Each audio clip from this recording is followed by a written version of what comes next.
अंजलि, मुझे बख्श दे। मैं तुझे 1 लाख रुपए देने के लिए तैयार हूँ। तूने मुझे बहुत हर्ट किया है और अब ये पैसे देके मेरा मुंह बंद करवाना चाहता है। मैं तुझे 1.5 लाख रुपए देता हूँ, तू बस मुझे माफ कर दे। छूना भी मत मुझे, समझा? और अब मैं रुकने वाली नहीं हूँ। तू नहीं रुकेगी, तू अब देख मैं अब क्या करता हूँ। तू पागल हो गया है क्या? ये नाटक मत कर। ये नाटक नहीं है अंजलि, तू देख।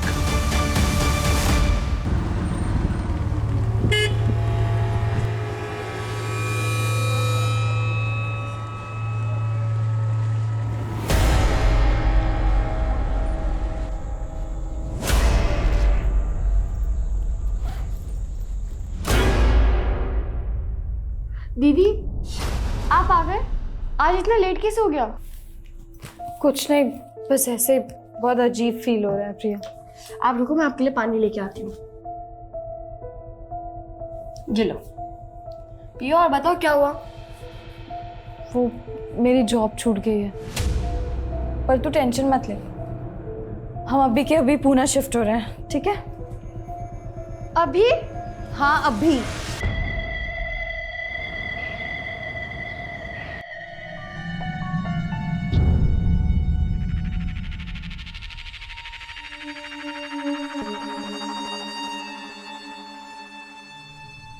घर तो अच्छा है, लेकिन रेंट कितना है? मैंने बताया तो था ना, 6,000 रुपये महीना।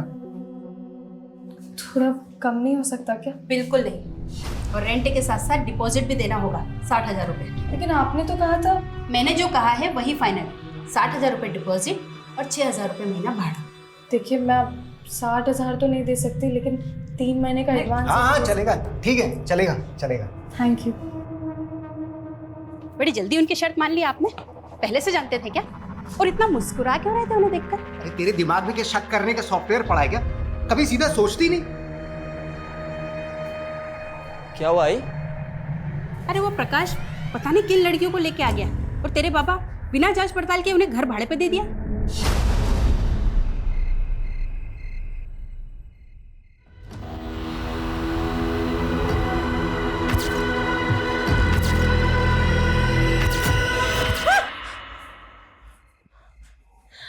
दीदी, आप देखो। हाँ। आपको फिर से वो सपना है ना दीदी? हाँ, सपना ही था। दीदी, आपने मेडिसिन ली थी, आपको फिर से वो इल्यूजन हो रहा है। फैन क्यों बंद है? वो दीदी लाइट नहीं आ रही है।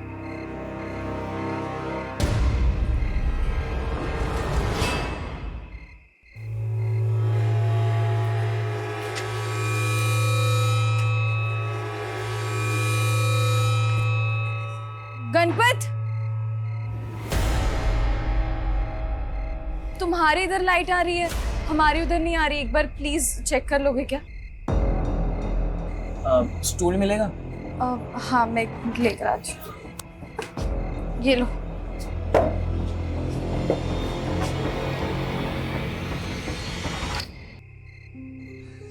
हमसे गिर गया था, पावर शेडिंग की वजह से शायद। Thank you. संभाल के।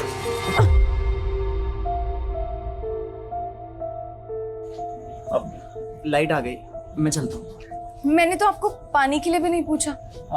नहीं, इट्स ओके, मुझे वैसे भी रात भर पढ़ाई करनी है। तो कॉफी बना देती हूँ, रात भर नींद भी नहीं आएगी। नहीं, इट्स ओके, चलेगा। अरे आओ ना, अरे आओ चलो। अरे कोई बात नहीं, चलेगा। बैठो, मैं बना के लेकर आती हूँ। बैठो।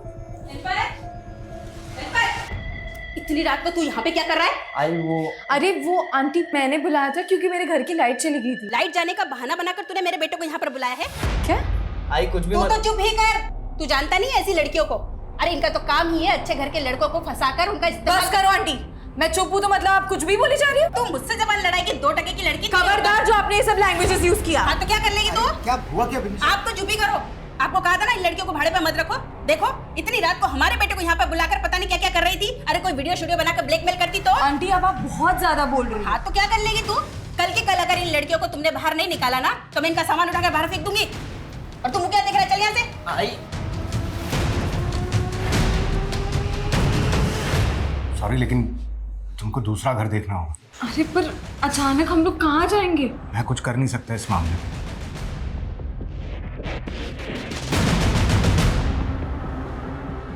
मुझे तो लगता है तेरी बीवी तेरे आसपास किसी लड़की को देखना ही नहीं चाहती। अरे मैं खुद तंग आ गया हूँ अपनी बीवी से, और ये जो लड़की है ना ये भी कम नहीं है, उल्टी नदी बहा रही है। मेरे बेटे पर लट्टू हो रही है वो। क्या? वो लड़की तो बड़ी तेज निकली। ऐसे कैसे घर छोड़ दे? मैं ये घर छोड़ के कहीं नहीं जाने वाली। और अब मैं उन लोगों को बताऊंगी कि मैं क्या क्या कर सकती हूँ। पर दीदी गलती आपकी भी तो थी ना, आपको पता है आंटी का नेचर, फिर भी आपने गणपत को बुलाया।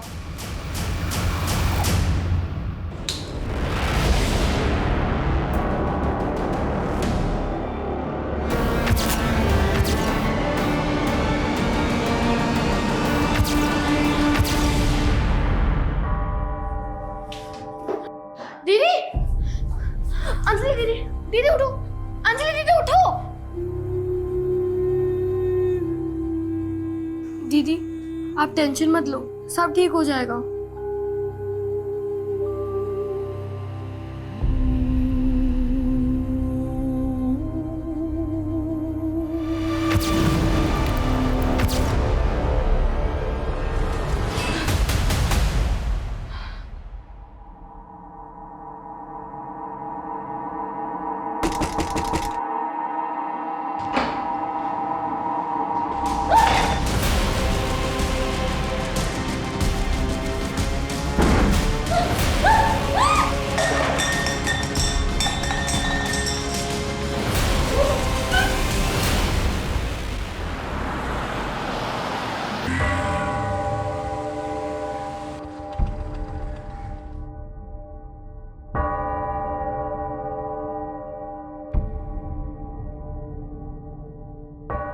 देखिए डरिए मत, जो भी बात है साफ साफ बताइए।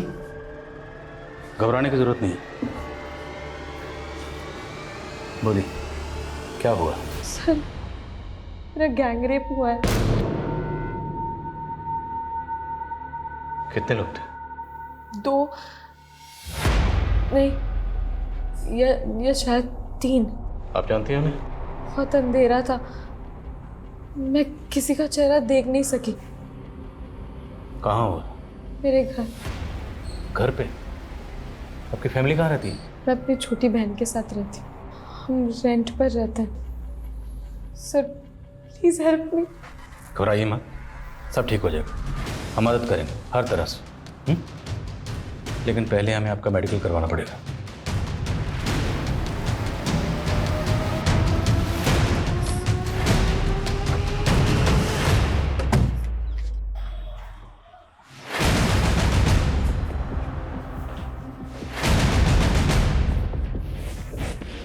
कल रात जो भी आपके साथ हुआ यहीं हुआ?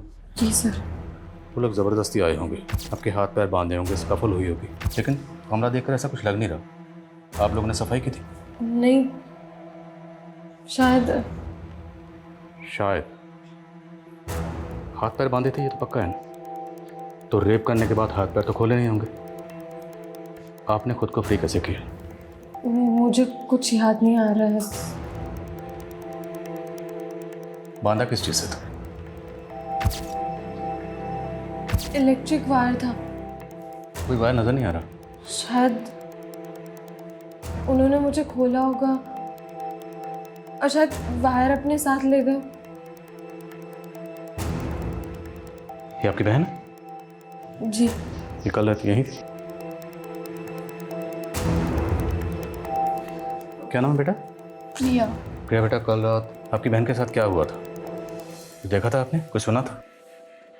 सर प्रिया अंदर कमरे में सो रही थी और दरवाजा बंद था, पर सुबह उठ के मैंने उसे सब बताया।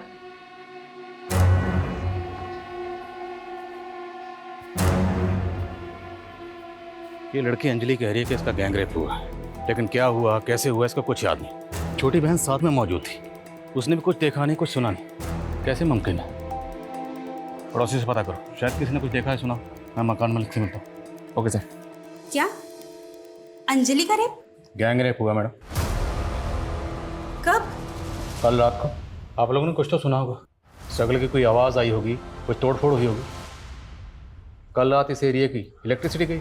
हाँ सर, लाइट तो गई थी। इस इलाके में पावर शेडिंग की वजह से अक्सर लाइट चली जाती है, लेकिन ऐसी तो कोई आवाज़ नहीं सुनाई दी जिससे लगे कि ऐसा कुछ हुआ। अरे कुछ हुआ होता तो सुनते ना। मतलब? सर ये बड़ी लड़की है ना, ये बहुत चालाक है। हमने तो उसे कल ही घर छोड़ के जाने के लिए बोल दिया था, और देखो घर खाली ना करना पड़े इसके लिए ये सब लेकर बैठ गई है। और आप ये घर खाली क्यों करवा रही थी? वो किराया नहीं दे पा रही थी सर। सर, आस पड़ोस में इंक्वायरी की, किसी ने कोई आवाज नहीं सुनी। मकान मालिकन बोल रही है कि लड़की झूठ बोल रही है। सर, रात को यहाँ इलेक्ट्रिसिटी गई हुई थी। ऐसी कंडीशन में लोग घरों की खिड़कियां खोल देते हैं, लेकिन किसी ने कोई आवाज नहीं सुनी। और बाहर इतना सब कुछ होता रहा और छोटी बहन अंदर सोती रही, उसने भी कुछ नहीं सुना। ये अजीब नहीं है सर? और शर्मा, घर में 2 लड़कियां मौजूद थी और रेपिस्ट ने सिर्फ और सिर्फ बड़ी लड़की को टारगेट किया। मेडिकल रिपोर्ट आने दो, पता चल जाएगा क्या चक्कर है। Okay sir.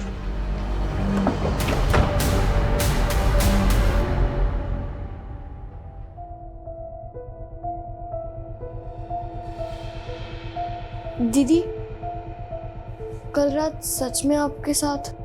तो क्या मैं झूठ बोल रही हूँ?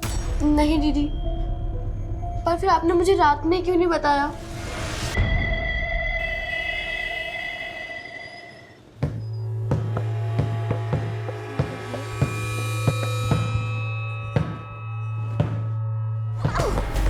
अमिता, आराम से। नम्रता, ये क्या हो रहा है? दीदी मैं खेल रही थी, सिर्फ दिन भर बस खेलना ही है तुमको? कभी पढ़ाई भी कर लिया करो। जाओ अंदर जाके पढ़ाई करो। तुम्हें छोटी बहन है यार, कभी तो प्यार से बात कर लिया करो। तुम्हें बड़ा प्यार आ रहा है उस पे? मतलब क्या तुम्हारा? बस मतलब तुम सब समझते हो। दिमाग खराब हो गया क्या तुम्हारा? दिमाग खराब ही है मेरा कि माँ के गुजरने के बाद नम्रता को यहाँ ले आई।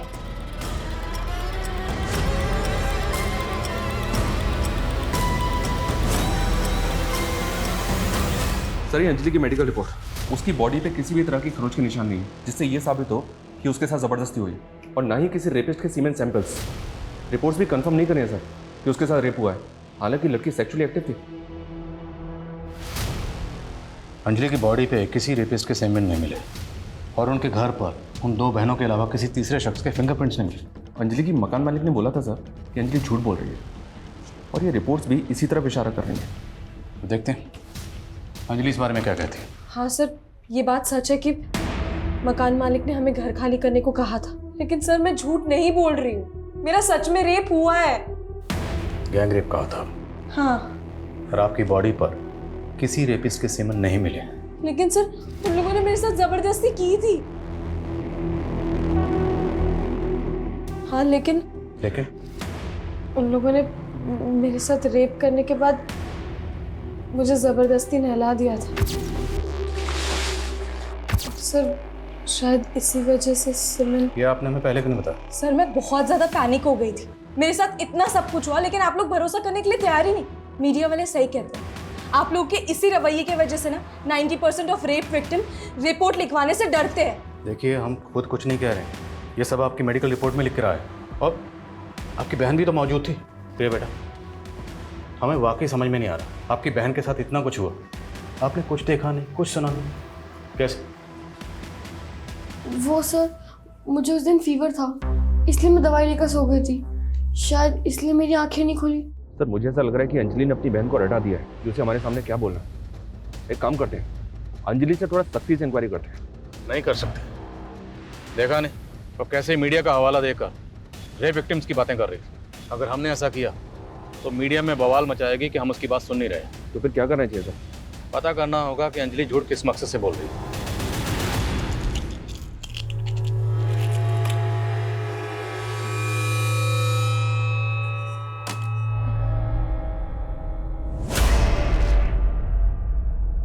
नम्रता, देख तेरा फेवरेट पिज्जा लाया हूं, जल्दी आ। थैंक यू जीजू, आप ना बहुत अच्छे हो। नम्रता, ये मार्कशीट तुम्हारे बैग में थी, दिखाए क्यों नहीं? दिन भर या तो बस खाती रहती है या तो खेलती रहती है या थैंक यू जीजू करके घूमती रहती है। अरे तुम चुप रहो। तुम इसके साथ क्या कर रहे हो ना ये नहीं समझ पा रही है। अब रोके मत दिखा। तू ना मेरे गले की हड्डी बन गई है, ना निगल पा रही हूँ ना ही निकाल पा रही हूँ। आपको इतनी प्रॉब्लम है ना तो मैं चली जाती हूँ। नम्रता, बस ज्यादा दुलार करने की जरूरत नहीं है, आ जाएगी अपने आप। ये अंजलि और प्रिया को तुम कब से जानते हो प्रकाश? सर मैं उन्हें पर्सनली नहीं जानता, मैंने उन्हें किराए पे घर दिलवा दिया था और उन्होंने मुझे मेरा ब्रोकरेज दे दिया। ये चोट कैसे लगी तुम्हें? सर ये वो मेरी बाइक स्लिप हो गई थी। अच्छा, ये दामोदर की बीवी कह रही थी कि वो लड़कियां उनका किराया नहीं दे रही। नहीं सर, उन्होंने तो 3 महीने का एडवांस दिया था। तो फिर वो उन्हें घर से क्यों निकालना चाहती थी? उनके बेटे गणपत की वजह से सर। मतलब? सर दामोदर की बीवी को लग रहा था कि वो लड़की उसके बेटे के साथ दोस्ती बढ़ा रही है। अरे टेंशन है तभी तो मना कर रहा हूँ तू जाने के लिए, कुछ दिन आना मत। अच्छा ठीक है, मैं तेरे से बाद में बात करता हूँ। हाँ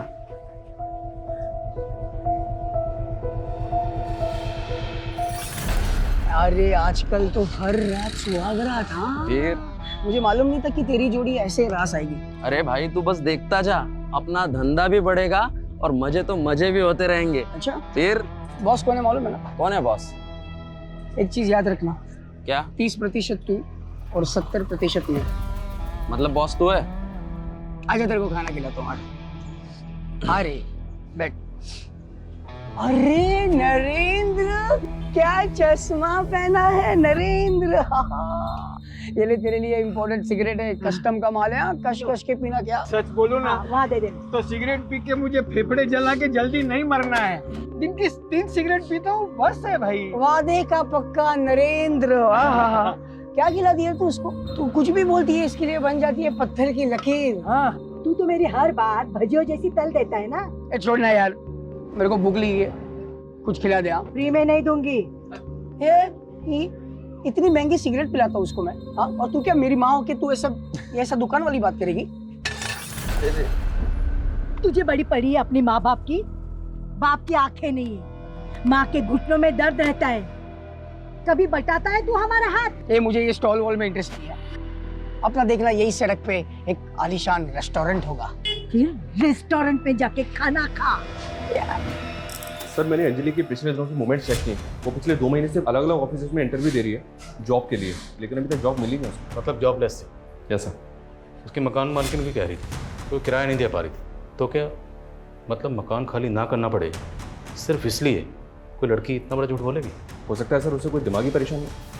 कैसी दिमागी परेशानी? उसके घर के पास एक केमिस्ट है सर, जहाँ अंजलि हर फ्राइडे जाती है और 1 हफ्ते की दवाइयाँ खरीदती है।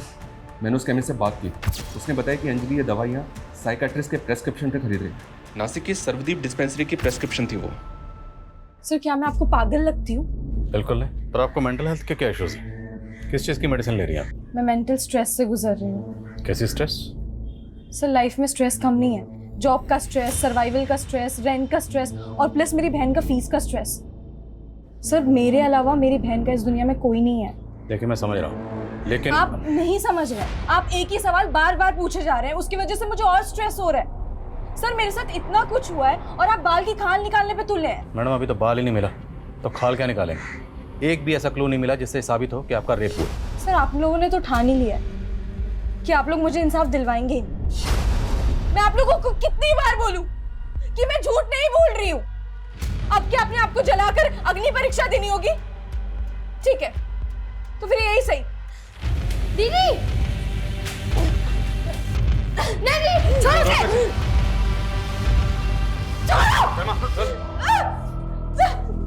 छोड़ दो मुझे।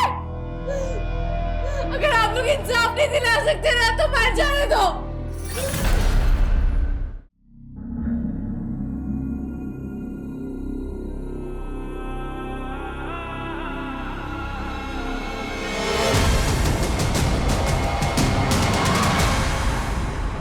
यस सर, ये लड़की मेरी पेशेंट थी। 4 महीने पहले ही मेरे पास आई थी। मुझे ना बहुत ज़्यादा स्ट्रेस है, पूरी रात नींद नहीं आती है। प्रॉब्लम क्या है?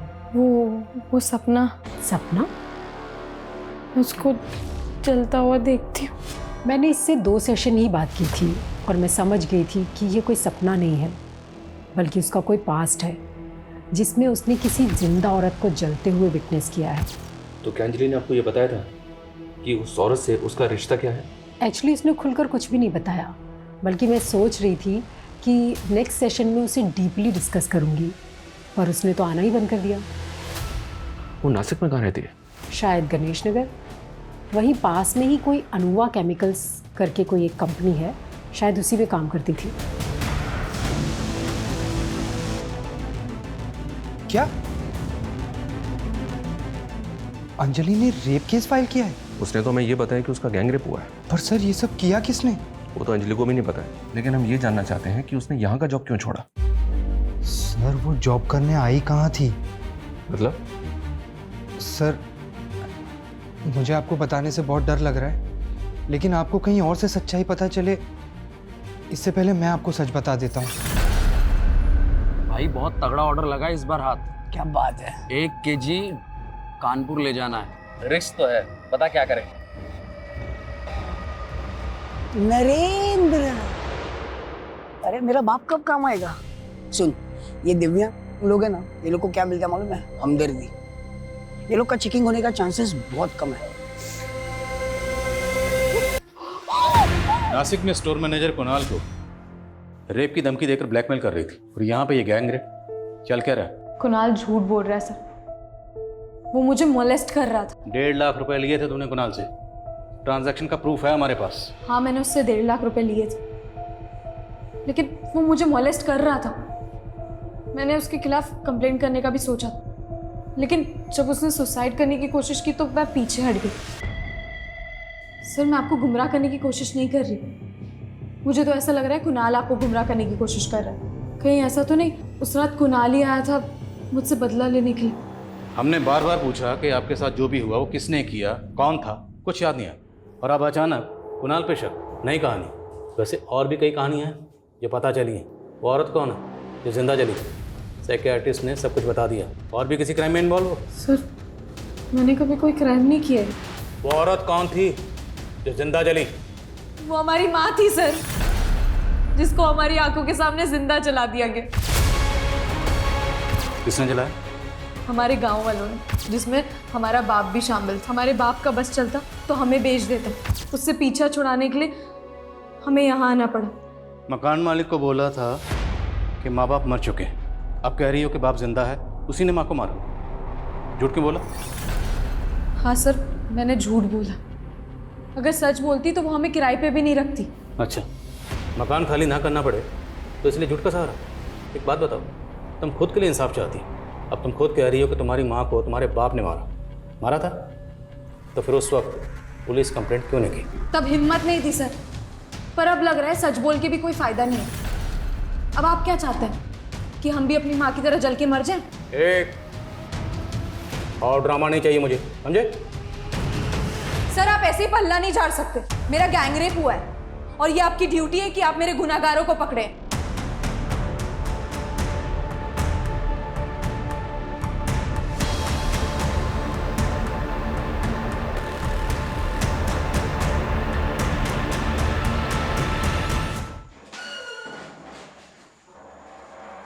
ये काफी सदमे में है।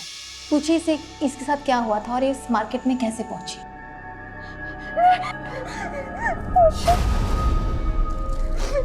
तू ठीक है ना? मेरा रेप हुआ है दीदी। क्या? ऐसी सारी बातें नहीं करते नम्रता। नहीं दीदी मैं सच कह रही हूँ। चुप कर, तुझे नहीं समझ आ रहा। किसने क्या तुम्हारे साथ ये सब? बोलो बेटा, डरो मत। नहीं मैम, इसके साथ कुछ नहीं हुआ है।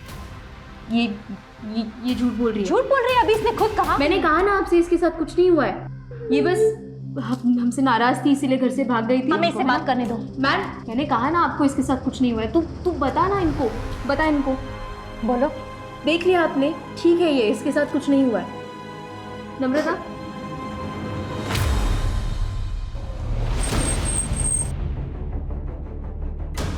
हाँ, ये हमारे गांव की ही है, भालेराव की बेटियां हैं। देखिए सरपंच जी, इन दोनों बहनों ने बयान दिया हमें कि गांव के कुछ लोगों ने इनके बाप के साथ मिलके इनकी मां को जिंदा जला दिया था। साहब हो सकता है ऐसा कुछ हुआ हो, लेकिन ये हमें मालूम नहीं है, और इनका बाप कुछ भी कर सकता है। 1 नंबर का कमीना है, अपनी बीवी से धंधा करवाता था, जानवर। चल,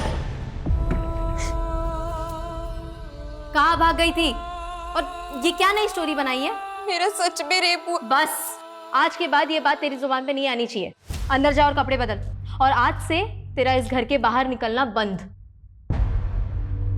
अंजलि के गांव वालों का भी यही कहना है सर कि अंजलि और प्रिया का बाप उनकी माँ से धंधा करवाता था। हो सकता है अंजलि और प्रिया उससे भाग रही हैं। तो शर्मा, अंजलि ने हमें जो अपने पास्ट के बारे में बताया उसमें सच्चाई तो है, लेकिन सर भरोसा नहीं कर सकते। हो सकता है दोनों बहनें अपने बाप के कहने पे लोगों से गलत तरीके से पैसा वसूल करती हैं, जैसे अंजलि ने कुणाल को हनी ट्रैप करके ब्लैकमेल किया।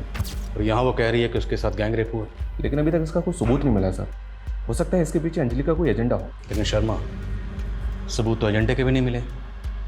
क्यों ना हम इस केस को इस नज़रिए से तहकीकात करें कि अंजलि के साथ ये सब कुछ हुआ है। हो सकता है ये कोई रैंडम क्रिमिनल हो, एरिया के जितने भी उठाए गए हिस्ट्री शीटर हैं सबको उठाओ, पर अगर ये गैंग रेप है तो फिर अंजलि के साथ किसने किया है? उसने कुणाल पे शक जताया था सर। देखता हूँ वो उस रात कहाँ था। एजेंट प्रकाश को भी चेक करो। और दामोदर के बेटे गणपत के साथ अंजलि फ्रेंडली हो रही थी, इसलिए दामोदर की बीवी विनीशा दोनों बहनों से मकान खाली करवा रही थी। फिर इस फैमिली को चेक करो। Okay sir.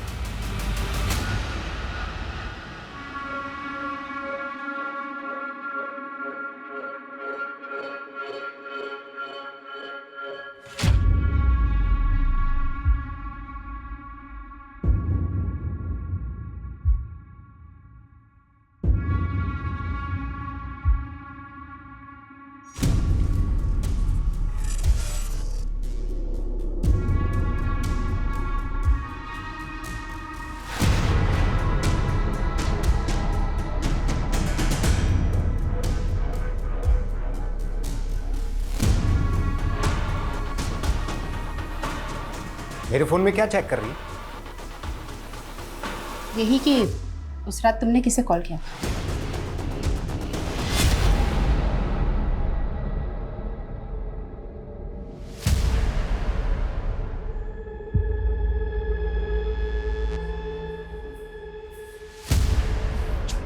अंदर चल।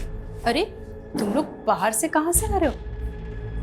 अरे सिगरेट पी रहा था बाहर। आज के बाद सिगरेट पीना टांगे तोड़ दूंगा तेरी। चल अंदर। तुमने गणपत को सिगरेट पीते हुए ही देखा था या उसने तुम्हें कुछ करते हुए देख लिया था? क्या बकवास कर रही है तू? हाँ, तो उस रात प्रकाश को क्यों कॉल किया था तुमने? अरे तू ही तो बोली थी कि लड़कियों से घर खाली कराने का है। अभी उनके एजेंट को तो बोलना पड़ेगा ना।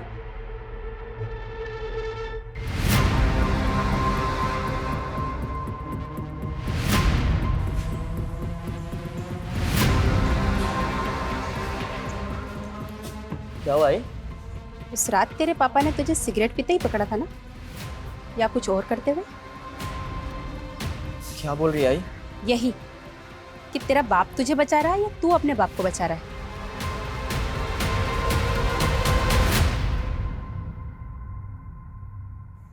दीदी, मैं आप पर डाउट नहीं कर रही हूँ, पर मुझे अभी भी एक बात समझ में नहीं आई। मैं भले उस रात दवाई लेकर सो गई थी, पर आप चिल्लाते तो कोई ना कोई तो सुनता। मैं जोर जोर से चिल्ला सकती थी, लेकिन मैंने ज़्यादा स्ट्रगल नहीं किया तेरी वजह से। मेरी वजह से? क्योंकि अगर मैं चिल्लाती तो तू भी उठ जाती, और फिर उन लोगों को पता चल जाता तो जैसे मेरे साथ किया वैसे तेरे साथ भी करते।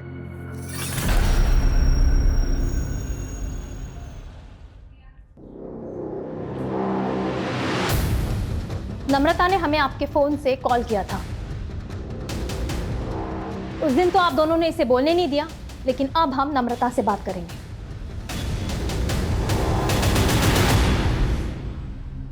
घबराओ मत बेटा, बोलो। मैं दीदी से गुस्सा थी और दूर चली गई थी। वहां बहुत अंधेरा था। कौन था वो? तुम जानती थी उसको? अंजलि है बेटा। आप फिर आ गई मेरी तकलीफ का मजाक उड़ाने। मैं तुमसे बात करना चाहती हूँ। बोलिए। कई बार हम लोगों को समझने में भूल कर बैठते हैं, क्योंकि हम उन्हें उसी नज़रिए से देखते हैं जिस नज़रिए से हम उन्हें देखना चाहते हैं। लेकिन हर बात का दूसरा पहलू भी तो होता है। पर आप ही सोचिए कि मैं अपने रेप को लेके झूठ क्यों बोलूँगी। कई बार सच बदनाम हो जाता है और झूठ को हमदर्दी मिल जाती है। आप तो मुझे बदनाम करना चाहती थी। जिस तरह से तुम अपने सच के साथ खड़ी हो, मुझे बहुत शर्मिंदगी हो रही है और अब मैं तुम्हारा साथ देना चाहती हूँ, इसलिए मैंने पुलिस को बुलाया है और अब मैं उन्हें कुछ बताना चाहती हूँ।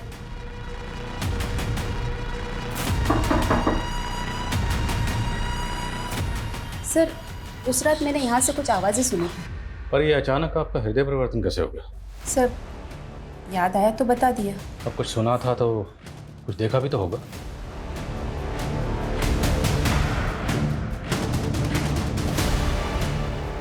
कुछ देखा था? नहीं सर, देखा तो कुछ नहीं था।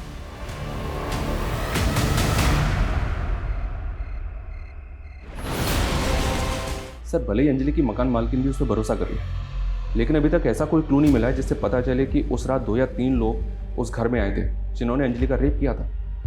दामोदर, गणपत और आसपास के कुछ लोगों के कॉल पर चेक किए मैंने, लेकिन किसी में भी कुछ भी सस्पिशियस नहीं मिला। और सर, लोकेशन रिकॉर्ड से भी कुछ भी नहीं मिलेगा मैं, क्योंकि ये सारे लोग एक ही एरिया में रहते हैं। इस कुणाल की भी एलिबाई चेक की मैंने, वो सर नासिक में ही था। उसके कॉल और लोकेशन रिकॉर्ड में भी कुछ भी सस्पिशियस नहीं मिला।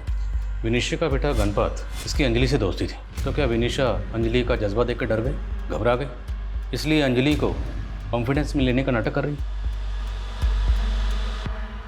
और जिस तरह से ये सब कुछ अंधेरे में हुआ है, डीएनए मिटा दिया गया, घर की एक एक चीज़ बिल्कुल अपने ठिकाने पे थी, परफेक्ट। ये सब तो कोई ऐसा शख्स कर सकता है जो उस घर के चप्पे चप्पे से वाकिफ हो। अगर अंजलि सच कह रही है तो उसे पहले ब्लाइंड फोल्ड किया गया, फिर इलेक्ट्रिक वायर से उसके हाथ पैर बांधे गए। उस दिन उस एरिया में इलेक्ट्रिसिटी नहीं थी, यहाँ तक कि स्ट्रीट लाइट भी ऑफ थी। राइट सर, और ज़्यादातर सीसीटीवी ऑफ थे।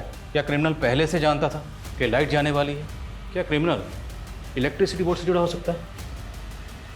सर, मैंने एक चांस लिया था। उस रात नाइट ड्यूटी पे जितने भी इलेक्ट्रिसिटी बोर्ड के वर्कर्स थे, उन सब की लिस्टिंग की थी मैंने। यहाँ तक कि उस एरिया के जितने भी हिस्ट्री शीटर हैं, सेक्स ऑफेंडर्स हैं, उन सब से बात की मैंने, पर कुछ मिला नहीं सर। मैं इस केस फाइल को अनसॉल्व केसेस की फाइल में नहीं देख सकता। इस केस को हमें किसी भी सूरत में सॉल्व करना है।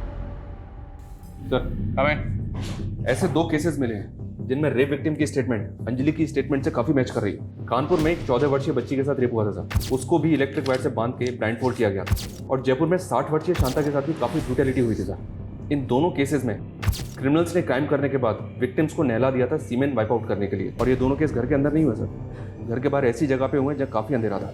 मतलब इन तीनों केसेस में मोडस ऑपरेंडी के अलावा अंधेरा भी कॉमन है। हमें लगता है कि आप तीनों का रेपिस्ट एक ही है, इसलिए जिस दिन ये वारदात हुई हम जानना चाहते हैं कि उस दिन आपके साथ क्या क्या हुआ, डिटेल में। सर, उस दिन मेरे बहू के साथ झगड़ा हुआ था। मैं बीकानेर जाना चाहती थी अपने भाई के घर। बस स्टॉप के पास किसी ने कहा कि दिन की आखिरी बस निकल गई है। वहाँ से बाईपास 1 किलोमीटर दूर था। मुझे कोई रिक्शा नहीं मिला, मैं पैदल ही जा रही थी कि तभी पीछे से किसी ने मुझे पकड़ लिया। मैं दीदी से गुस्सा थी, मुझे तो घर भी नहीं जाना था और मुझे एक बेगर ने परेशान करने की कोशिश की थी। उसने मुझ पर इत्र डाल दिया था। मुझे भूख लग रही थी तो मैंने देखा कि एक बैंक्वेट में फंक्शन हो रहा था। मैंने अंदर जाने की कोशिश की तो वहाँ के गेट कीपर ने मुझे बाहर निकाल दिया। सुनो बेटा। फिर एक ब्लाइंड अंकल ने मुझे खाने के लिए बिस्किट्स दिए। मैं वहाँ से भी चली गई थी। थोड़ी ही आगे जाके किसी ने मुझे पकड़ लिया। लेकिन सर, उस इंसिडेंट के 2 दिन पहले एक ब्लाइंड मैन आया था मेरे घर पे।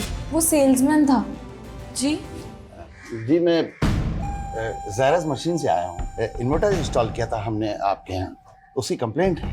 फिर वो मेरे गांव का नाम भी पूछ रहा था।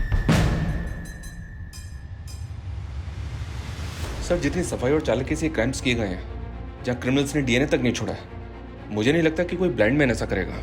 तो मुमकिन है कि कोई ब्लाइंड मैन को सिर्फ रैके के लिए इस्तेमाल कर रहा हो, या फिर वो ब्लाइंड हो ही नहीं, ब्लाइंड होने का नाटक कर रहा, क्योंकि नम्रता की क्राइम सीन से जो ब्लाइंड मैन गायब वो आज तक मिला नहीं। जरा उस कंपनी में पता करो, क्या वहाँ पर कोई blind man salesman? Okay sir.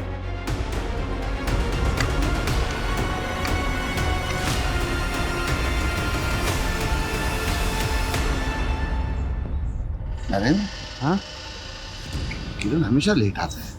हाँ, अभी क्या कर सकते हैं। देख किरण आ गया। कितना वेट कराता है तू। अरे वेट मैं कहाँ करवाता हूँ, वेट तो तू करवाता है। हाँ? हर औरत के साथ सबसे पहले लगता है। हाँ? और इतना लंबा लगता है कि हमें इंतजार करना पड़ता है।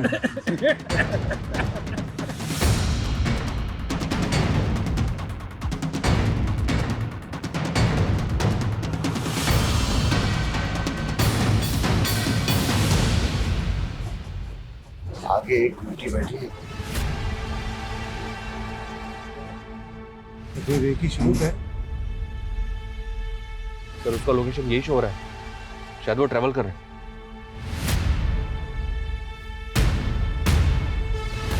कहीं वो इस बस में तो ट्रैवल नहीं कर रहा? हो सकता है सर। फॉलो करो बस को।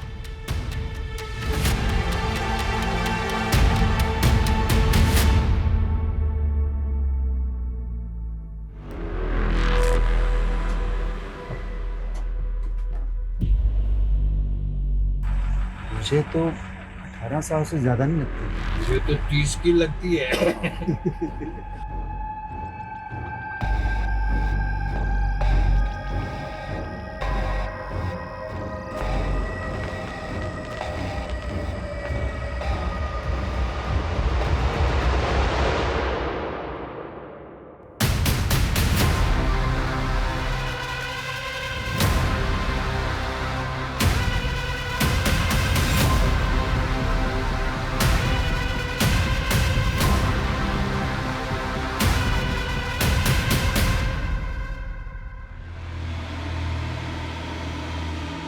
हमें लग रहा था कि कोर्ट में इनका जुर्म साबित करना मुश्किल होगा, पर इनकी हरकतें अपने आप में सबूत है।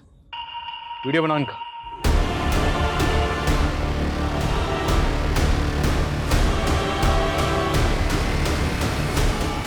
पुलिस लड़की को उठाओ।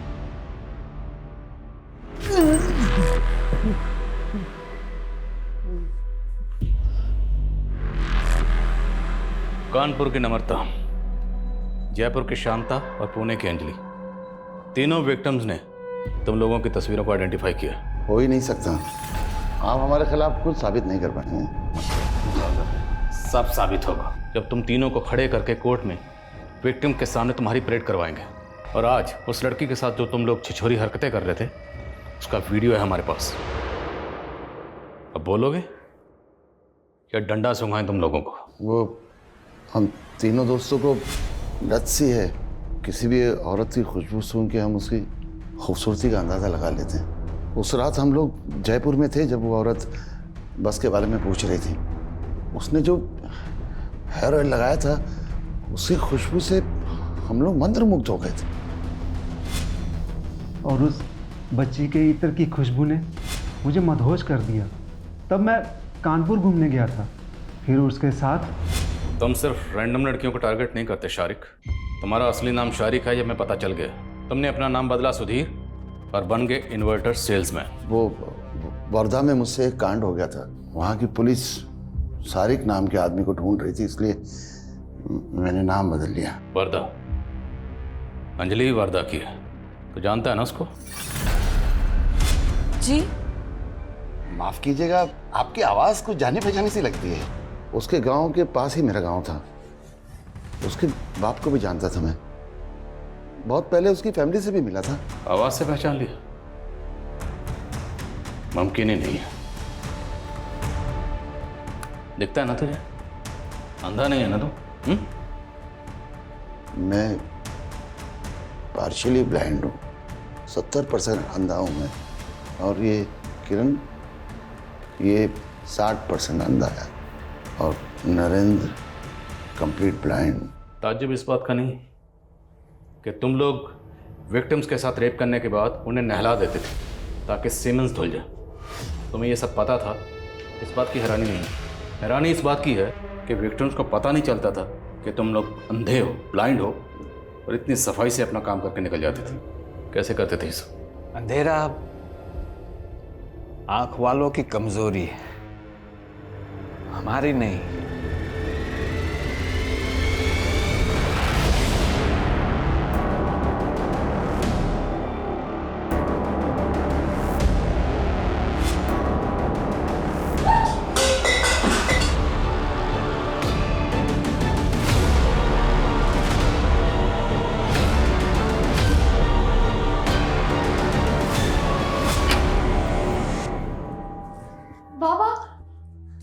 बेटा बेटा मुझे तुम लोगों के बारे में गांव के कुछ दोस्तों से मालूम हुआ। वो जब पुलिस यहाँ आई थी। अंजलि बेटा, मेरा यकीन मानो, मेरा कोई हाथ नहीं तुम्हारी आई की हत्या में। उस दिन अगर मैं तुम दोनों को लेके ना जाता तो गांव वाले तुम लोगों को भी जला डालते। अरे उन लोगों ने तो तुम्हारी आई के ऊपर झूठा इल्जाम लगाया, उन्हें डायन बोला। बहुत कमीने हैं ये गांव वाले। बेटा मैं तुम्हारी आई से बहुत प्यार करता था और बेटा मैं तुम दोनों से भी बहुत प्यार करता हूं।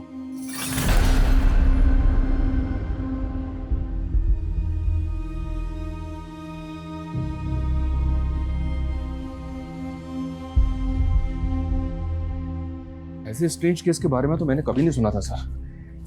मुझे तो अब भी सोच के ये ताज्जुब हो रहा है कि हमने ऐसे लोगों को अरेस्ट किया है जिनके प्रति लोगों का रवैया हमदर्दी भरा ही होता है। इसलिए तो कभी किसी ने इन पर शक ही नहीं किया। दरअसल इस तरह के लोगों की रॉन्ग इंटेंशन को लोग कभी भांप ही नहीं पाते। पर इन विक्टिम्स की आपबीती से लोगों को सबक लेना चाहिए और हमेशा सतर्क रहना चाहिए।